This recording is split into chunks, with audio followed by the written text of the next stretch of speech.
नमस्कार किसान भाइयों, स्वागत है आपका आपके अपने सबसे भरोसेमंद चैनल टेक्निकल एग्रीकल्चर में। किसान भाइयों, आज का यह वीडियो कोई साधारण वीडियो नहीं है। इसे आप खेती का एक पूरा कोर्स, एक पूरी ट्रेनिंग मानकर चलिए। आज हम जिस विषय पर बात करने वाले हैं वह आधुनिक खेती की रीढ़ की हड्डी है। अगर आपने आज के इस वीडियो को पूरा देख लिया और इसमें बताई गई बातों को अपने खेत में लागू कर दिया तो मेरा यह दावा है और मैं यह बात जिम्मेदारी के साथ कह रहा हूं कि आपकी पैदावार में जो अंतर आएगा वो देखकर आपके पड़ोसी किसान भी आपसे सलाह लेने आएंगे।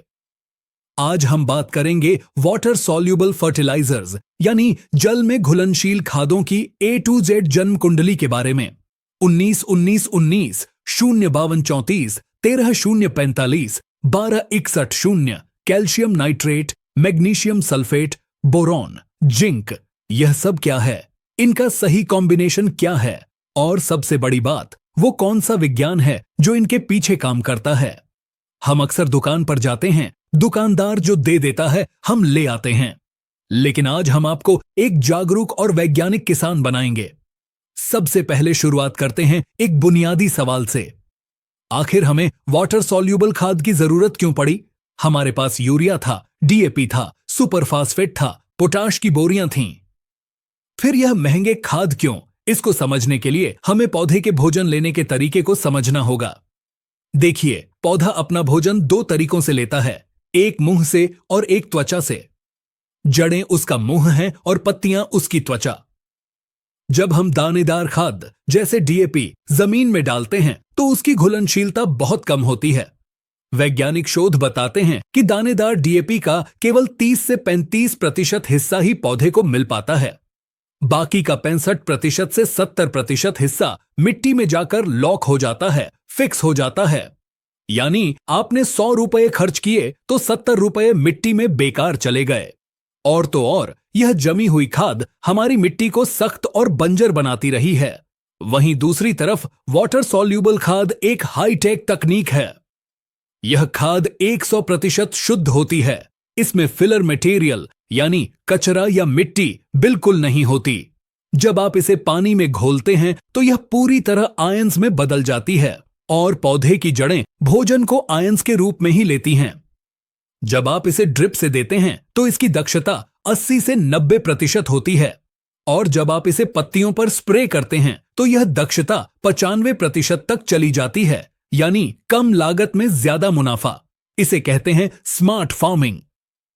अब हम एक एक करके हर खाद के बारे में गहराई से जानेंगे। सिर्फ यह नहीं कि कब डालना है, बल्कि यह भी कि यह पौधे के अंदर जाकर करता क्या है। सबसे पहले लेते हैं NPK 19-19-19 को। बहुत से किसान भाई इसे साधारण खाद समझते हैं, लेकिन यह पौधे का स्टार्टर पैक है। जब बच्चा पैदा होता है तो उसे संतुलित आहार चाहिए होता है। ठीक वैसे ही जब फसल 20 से 25 दिन की होती है उसे नाइट्रोजन चाहिए क्लोरोफिल बनाने के लिए, जिससे पौधा हरा दिखे। उसे फास्फोरस चाहिए नई जड़ें निकालने के लिए, और उसे पोटाश चाहिए अपनी इम्यूनिटी यानी रोग प्रतिरोधक क्षमता बढ़ाने के लिए। 19-19-19 यह तीनों काम एक साथ करता है। लेकिन यहां एक तकनीकी बात ध्यान देने वाली है। अगर आपकी मिट्टी में पहले से नाइट्रोजन ज्यादा है या आपने बेसल डोज में यूरिया बहुत दे दिया है तो आप 19-19-19 की जगह 20-20-20 का इस्तेमाल कर सकते हैं या फिर केवल फास्फोरस और पोटाश पर फोकस कर सकते हैं। लेकिन सामान्य तौर पर किसी भी फसल की शुरुआती बढ़वार के लिए 19-19-19 का कोई विकल्प नहीं है। यह पौधे के मेटाबॉलिज्म को स्टार्ट करता है।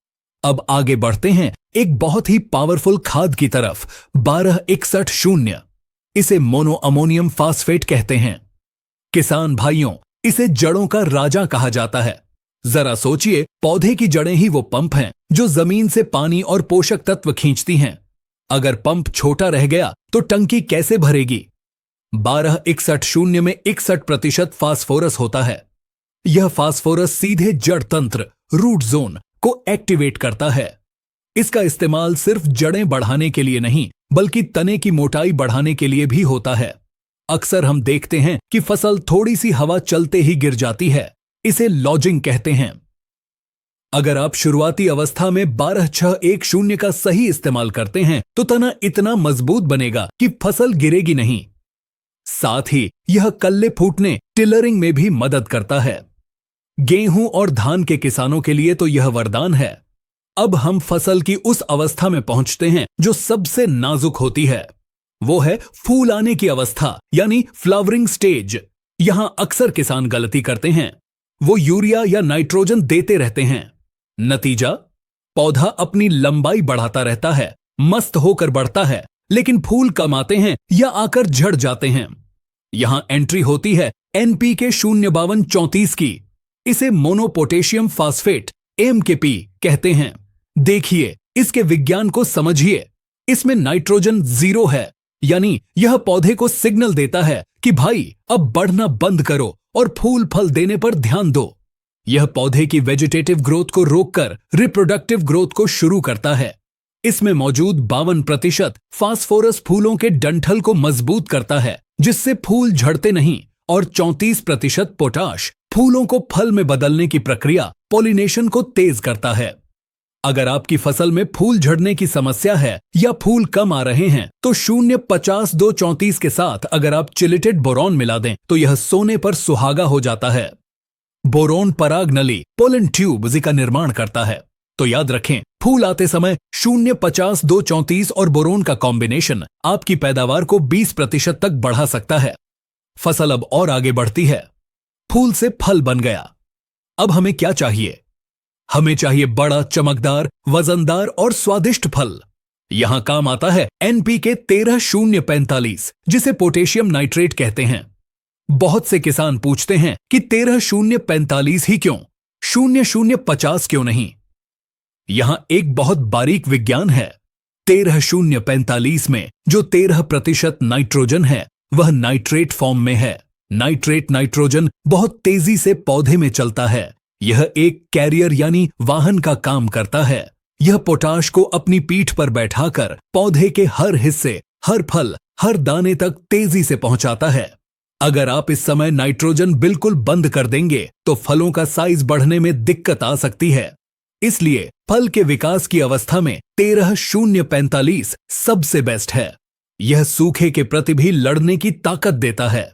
अगर पानी की थोड़ी कमी भी हो जाए तो 13-0-45 डाला हुआ पौधा जल्दी मुरझाता नहीं है। और अंत में आता है हमारा finisher NPK 0050 sulphate of potash. यह तब डाला जाता है जब फल पकने वाला हो या दाना सख्त हो रहा हो। इसमें सल्फर और पोटाश का मेल है। पोटाश शर्करा शुगर को पत्तियों से फलों तक शिफ्ट करता है, जिससे फल मीठा होता है और उसका वजन बढ़ता है। वहीं सल्फर फल में विशेष रंग, खुशबू और तेल की मात्रा बढ़ाता है। अगर आप आलू, प्याज या लहसुन की खेती करते हैं तो 0050 आपके लिए अनिवार्य है, क्योंकि यह कंद के साइज और शाइनिंग को बढ़ाता है। लेकिन दोस्तों, बात सिर्फ NPK तक सीमित नहीं है। एक और खाद है जो अक्सर छूट जाती है, लेकिन वो किसी चमत्कार से कम नहीं है। वो है कैल्शियम नाइट्रेट। हम अक्सर देखते हैं कि टमाटर के नीचे काला धब्बा पड़ गया, जिसे ब्लॉसम एंड रॉट कहते हैं, या मिर्च टेढ़ी मेढ़ी हो रही है, या सेब और अनार फट रहे हैं। यह सब बीमारी नहीं है, यह कैल्शियम की कमी है। कैल्शियम पौधे की कोशिकाओं यानी सेल्स को आपस में जोड़कर रखता है। जैसे ईंटों को जोड़ने के लिए सीमेंट चाहिए, वैसे ही कोशिकाओं को जोड़ने के लिए कैल्शियम चाहिए।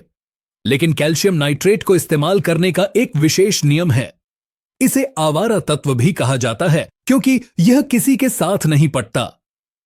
अगर आपने कैल्शियम नाइट्रेट को किसी भी सल्फेट जैसे मैग्नीशियम सल्फेट या फास्फोरस जैसे 12-61-0 के साथ मिला दिया तो बाल्टी में ही रिएक्शन हो जाएगा और एक सफेद पत्थर जैसा पदार्थ बन जाएगा। यह न तो पानी में घुलेगा और न पौधे को मिलेगा।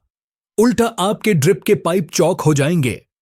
इसलिए कसम खा लीजिए, कैल्शियम नाइट्रेट को वो हमेशा अकेले देना है, और इसका इस्तेमाल फल बनने की अवस्था में हर 10 से 15 दिन में एक बार जरूर करना है। अब बात करते हैं माइक्रो न्यूट्रिएंट्स की। Zinc, iron, copper, manganese, boron, molybdenum, यह वो तत्व हैं जो चाहिए तो बहुत कम मात्रा में, लेकिन अगर न मिले तो पूरी फसल बर्बाद हो सकती है। इसे आप खाने में नमक की तरह समझिए। कम हो तो स्वाद नहीं, ज्यादा हो तो खाना खराब। वाटर सॉल्यूबल फॉर्म में ये चिलेटेड रूप में आते हैं, जैसे जिंक EDTA 12%। चिलेटेड का मतलब है कि जिंक के कणों पर एक सुरक्षा कवच चढ़ा हुआ है। यह कवच उसे मिट्टी में फिक्स होने से बचाता है और सीधे पौधे के अंदर पहुंचाता है। अगर आप सस्ता जिंक सल्फेट स्प्रे करेंगे तो हो सकता है पत्तियां जल जाएं, स्कॉर्चिंग, लेकिन चिलेटेड जिंक पूरी तरह सुरक्षित है। महीने में कम से कम एक बार चिलेटेड मिक्स माइक्रोन्यूट्रिएंट का स्प्रे या ड्रिप से प्रयोग अवश्य करें। यह छिपी हुई भूख, हिडन हंगर को मिटाता है।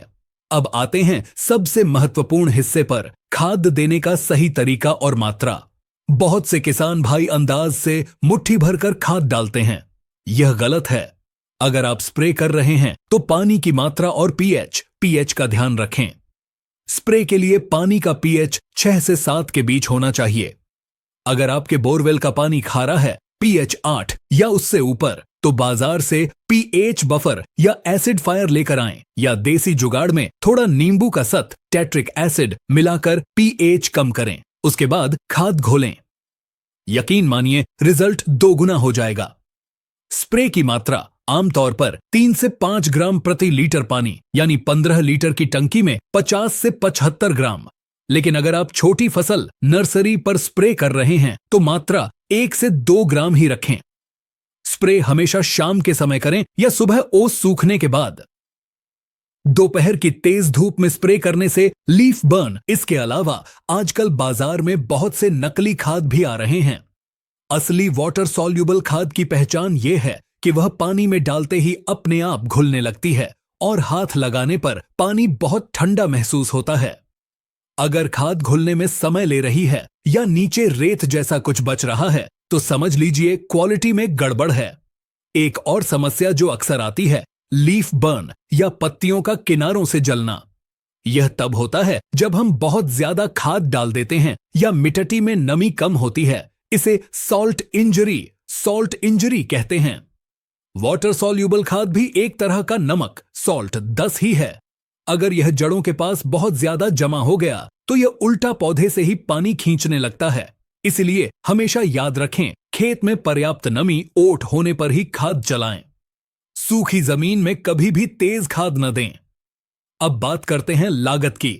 बहुत से किसान भाई कहते हैं कि साहब, यह खाद बहुत महंगी है, 100 से 150 रुपए किलो आती है, हम तो यूरिया से काम चला लेंगे। यह एक बहुत बड़ा भ्रम है। आइए गणित लगाते हैं। आप 50 किलो यूरिया डालते हैं जिसकी कीमत कम है, लेकिन उसका 60% बेकार जा रहा है। साथ ही उससे बीमारियां बढ़ रही हैं, जिसके लिए आप बाद में हजारों की कीटनाशक डालते हैं। वहीं अगर आप 3 किलो वाटर सॉल्यूबल खाद डालते हैं तो वो पूरी की पूरी पौधे को लगती है। फसल जल्दी तैयार होती है, फल की क्वालिटी ए ग्रेड होती है, जो मंडी में 2 से 5 रुपए महंगा बिकता है। अंत में जब आप कुल हिसाब लगाएंगे तो पाएंगे कि वाटर सॉल्यूबल खाद ने आपकी लागत नहीं बढ़ाई, बल्कि मुनाफा बढ़ाया है। किसान भाइयों, खेती अब सिर्फ मेहनत का काम नहीं, बल्कि दिमाग का काम है। प्रेसिजन फार्मिंग, सटीक खेती का जमाना है। आप अपनी फसल को अपने बच्चे की तरह पालते हैं तो उसे भोजन भी वैसा ही दीजिए जो उसे पचे और शरीर को लगे। मैं उम्मीद करता हूं कि इस विस्तृत चर्चा ने आपके मन से खाद को लेकर सारे डाउट क्लियर कर दिए होंगे। चाहे आप सब्जी की खेती करते हो, बागवानी करते हो या अनाज उगाते हो, यह नियम सब पर लागू होते हैं।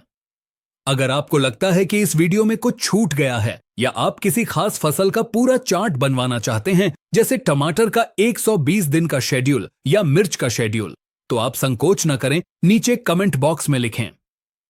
हम आपके हर कमेंट को पढ़ते हैं और उसी के आधार पर अगला वीडियो तैयार करते हैं।